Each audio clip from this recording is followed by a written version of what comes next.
السلام علیکم viewers, national savings and finance channel میں اطہر شاہ کا سلام۔ آج ہم بات کر رہے ہیں اگر کوئی شخص فوت ہو جاتا ہے تو اس کا ترکہ جس میں بینک اکاؤنٹ بھی شامل ہیں اور جائیداد وغیرہ بھی شامل ہیں، تو وہ کیسے اس کے وارثین کو ملے گا؟ اچھا، اس کے لیے پہلے تو آپ اپنا ہوم ورک کریں۔ ہوم ورک میں یہ کرنا ہے آپ نے کہ یو سی یا یونین کونسل سے ڈیتھ سرٹیفکیٹ بنوا لیں اس شخص کا۔ یہ جو میں آپ کو جو ہوم ورک کہہ رہا ہوں، یہ سب کرنے ہیں بلڈ ریلیشن میں۔ اس کے علاوہ کسی دوسرا یہ نہیں کر سکتا، صرف بلڈ ریلیشن ہی کریں گے۔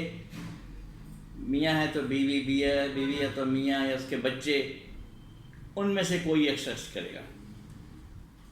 تو پہلے یونین کونسل سے آپ نے ڈیتھ سرٹیفکیٹ بنوانا ہے، اس کے بعد وہ ڈیتھ سرٹیفکیٹ لے کے جانا ہے نادرا کے آفس، اور ساتھ لے کے جانا ہے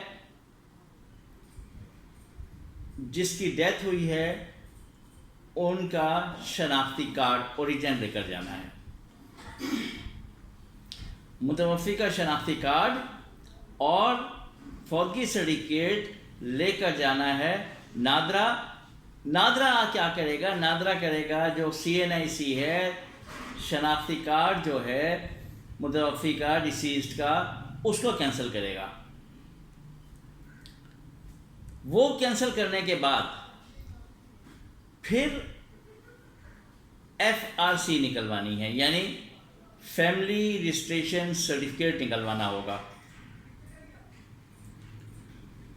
فیملی رجسٹریشن سرٹیفکیٹ میں پوری ڈیٹیل آ جاتی ہے کہ آپ کے فیملی ممبر جو بھی ہیں، اگر تو اس میں کچھ آپ کو فرق لگتا ہے تو پھر وہ اس کی آپ کو کریکشن کروانی ہوگی۔ اس کے بعد جتنے بھی لواحقین ہیں جو فیملی ممبرز ہیں، ان کے شناختی کارڈ کی کاپیاں بھی آپ نے لینی ہیں۔ اب دوسرا کام یہ ہوگا کہ آپ کی موویبل یا انموویبل پراپرٹی، اس کے ڈاکومنٹس آپ نے اپنے پاس رکھنے ہیں۔ موویبل پراپرٹی سے مراد آپ کے bank accounts, shares. Immovable property کا مطلب ہے آپ کی جائیداد، ان کے ڈاکومنٹس آپ نے لینے ہیں۔ اب موویبل پراپرٹی سے مراد کے ڈاکومنٹ سے مراد یہ نہیں ہے کہ چیک بک۔ آپ نے کنسرن بینک جانا ہے اپنے، جہاں پر ان کے اکاؤنٹ ہیں، جہاں بھی ان کے اکاؤنٹ ہیں وہ لینے ہیں، اور وہاں سے بینک سٹیٹمنٹس لے لینی ہیں۔ یہ جب سب چیزیں آپ کے پاس جمع ہو جاتی ہیں تو پھر آپ نے نادرا آفس جانا ہے۔ نادرا آفس کیا کیا مانگتا ہے یہ آپ کو میں بتا دوں کہ جب آپ اپلائی کرتے ہیں اس کے لیے، سکسیشن سرٹیفکیٹ کے لیے یا نشینی سرٹیفکیٹ کے لیے، تو کیا کیا چیزیں چاہیے۔ ایک تو کوئی بھی جو لواحقین ہیں ان میں سے ایک کو سب کے سب نامزد کر دیں گے، یہ آسان رہتا ہے، وجہ اس کے کہ سب کے سب جائیں تو ایک نامنی ہوگا، ایک کو وارث بنا دیں گے۔ ایک کو وارث سے مراد یہ ہے کہ سب کا سب اسے نہیں ملے گا، جو بھی سکسیشن ہوگا اس میں لواحقین کے سب کے اس کے سکسیسرز کے حصے نادرا مینشن کرے گا۔ تو شناختی کارڈ ہو گیا، پھر متوفی کا CNIC کا کینسلیشن سرٹیفکیٹ جو میں نے پہلے بتایا، وہ نادرا ایشو کرے گا، وہ لے کے جائیں گے۔ FRC وہ بھی نادرا سے، آپ نے فیملی رجسٹریشن سرٹیفکیٹ وہ بھی نادرا سے لینی ہے، اور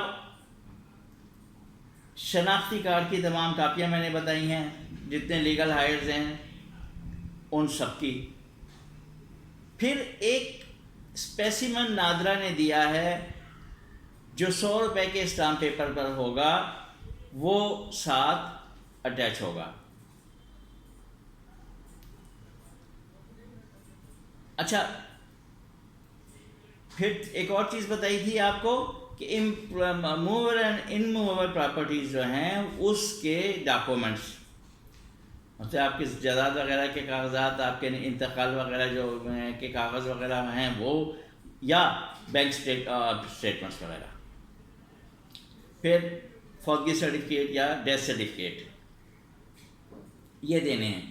اگر اس کے علاوہ نادرا کوئی آپ سے اور ڈیمانڈ کرتا ہے تو وہ بھی آپ کو دینے پڑیں گے۔ مین جو نادرا مانگتا ہے صرف یہی چیزیں ہیں، یہ آپ لے کے جائیں گے تو آپ اس کے لیے سکسیشن کے لیے اپلائی کر سکتے ہیں۔ اب جب اپلائی کر دیں گے تو پھر اس کے بعد نادرا سب سے پہلے ایک تو کام یہ کرے گا کہ 2 اخباروں میں اشتہار دے گا کہ اگر کسی کو کوئی آبجیکشن ہے تو وہ آ کر نادرا رابطہ کرے۔ اس اشتہار کے 14 دن نادرا انتظار کرتا ہے، 14 دن کے بعد پھر وہ سب بے اثر ہو جاتا ہے۔ اچھا، وہاں پر تمام جو لیگل ہائرز ہیں، تمام لواحقین کو جانا پڑے گا وہ بایو میٹرک کے لیے، آپ اپنی بایو میٹرک کروائیں گے سب۔ اب سوال یہ پیدا ہوتا ہے کہ کوئی شخص یہاں نہیں ہے تو کیا ہوگا؟ کوئی شخص یہاں نہیں ہے تو وہ اگر باہر ہے تو باہر سے ہی آن لائن اپنی بایو میٹرک کروا کر وہاں بھیجے گا۔ آن لائن بایو میٹرک کی جو ویب سائٹ ہے وہ بھی میں ڈسکرپشن میں مینشن کر رہا ہوں، اور جو ڈاکومنٹس چاہیے نادرا کو وہ بھی میں ڈسکرپشن میں مینشن کر رہا ہوں۔ صرف یہ کام ہے، اس جب سب کی بایو میٹرک ہو جائے گی 14 دن کے اندر، کسی نے کوئی اعتراض نہیں کیا تو آپ کو جانشینی سرٹیفکیٹ یا سکسیشن سرٹیفکیٹ جاری ہو جائے گا۔ ہاں، نادرا ڈکلائن کر سکتا ہے یا ریجیکٹ کر سکتا ہے، یا مقصد اس کا کیا ہوگا کہ کچھ ایسی چیزیں ہوں گی کہ جن کی مجبوریوں کی وجہ سے نادرا ریفر کر دے گا، ریفر نہیں کرے گا۔ ڈکلائن کرنے کا مطلب یہی ہے کہ آپ کو جانا پڑے گا عدالت، آپ کو کورٹ لے کر وہ جانا پڑے گا۔ وہ کیا کیا ہیں؟ اگر تو لیگل ہائر کوئی بچہ ہے 18 سال سے کم ہے، یا متوفی یا ڈیسیزڈ، جس کی ڈیتھ ہو گئی ہے، جو اب اس دنیا میں نہیں رہا، اس کے پاس کمپیوٹرائز شناختی کارڈ نہیں تھا۔ پھر اس کے علاوہ جو بایو میٹرک ہوگی، اگر بایو میٹرک ویریفائی نہیں ہوتی اس صورت میں بھی، پھر اس کے علاوہ آپ نے جب ڈاکومنٹس وہاں سبمٹ کیے اور یہاں پر جب کیس چلا تو وہاں پتہ لگا کہ ڈاکومنٹس میں تو کچھ اور ہے، اور جو کیس آپ نے بنا کر بھیجا ہے تو اس میں کچھ اور ہے، تو بھی وہ عدالت کو ریفر ہو جائے گا۔ اچھا، نادرا نے اس کے لیے مختلف اسٹیشن بنائے ہوئے ہیں، وہ آپ کو اسی حساب سے چلنا ہوگا۔ جس اسٹیشن کا کام ہے اسی اسٹیشن میں آپ نے اپلائی کرنا ہے۔ کراچی کا کام ہے تو آپ نے کراچی میں کرنا ہے، لاہور کا کام ہے تو لاہور میں کرنا ہے۔ اگر آپ کے ایسٹس کراچی کے ہیں اور آپ نے لاہور میں اپلائی کر دیا تو بھی وہ ریجیکٹ ہو جائے گا، تو بھی وہ ڈکلائن ہو جائے گا، پھر وہ آپ عدالت جائیں گے۔ جو اس کی فیس ہے کراچی میں ہے 22,000، اور کے پی کے میں